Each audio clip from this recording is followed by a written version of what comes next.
Nagdulot naman ng baha at traffic ang biglang buhos ng malakas na ulan sa Metro Manila kaninang hapon. At ayon po sa Pag-asa, posibleng magtuloy-tuloy pa rin ang mga pag-ulan sa Kalakhang, Maynila. At live mula sa tanggapan ng Pag-asa sa Quezon City, saksi si Ivan Mayrina. Ivan? Yes, Vicky, sa ngayon hindi na umuulan at kanina nga ay umaliwalas na ang kalangitan pero asahan pa rin daw ang pag-uulap at mga pag-ulan sa susunod na 24 oras habang tumatawid pa kanluran ang low pressure area na maaring dumaan sa Katimugang Luzon. Mga isolated thunderstorms daw ang dahilan ng malakas na buhos ng ulan na bumulaga sa Quezon City pasado 1:00 ng hapon kanina. Naging dahilan ito ng pagbaha sa ilang lugar tulad sa Scout Ibardulasa at traffic sa E. Rodriguez Avenue at Aurora Boulevard.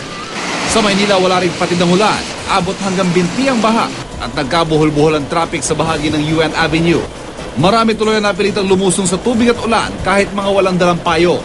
Yung kaninang naranasan natin pag-ulan dito sa Metro Manila, dala lang po ito ng mga tinatawag nating localized thunderstorms. So isolated rain showers and thunderstorms lang po ay naranasan natin ngayong hapon. Bagamat hindi na raw inaasahang agad na mauulit ang biglang buhos ng malakas na ulan ayon sa Pag-asa, hindi pa rin daw magiging maganda ang panahon sa susunod na 24 oras.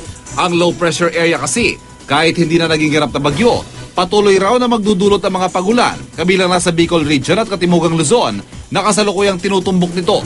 Yung malawakang pagulan inaasahan natin dito sa eastern section ng Luzon, sa buong Visayas at saka dito sa northern at saka western Mindanao dahil dito sa low pressure area.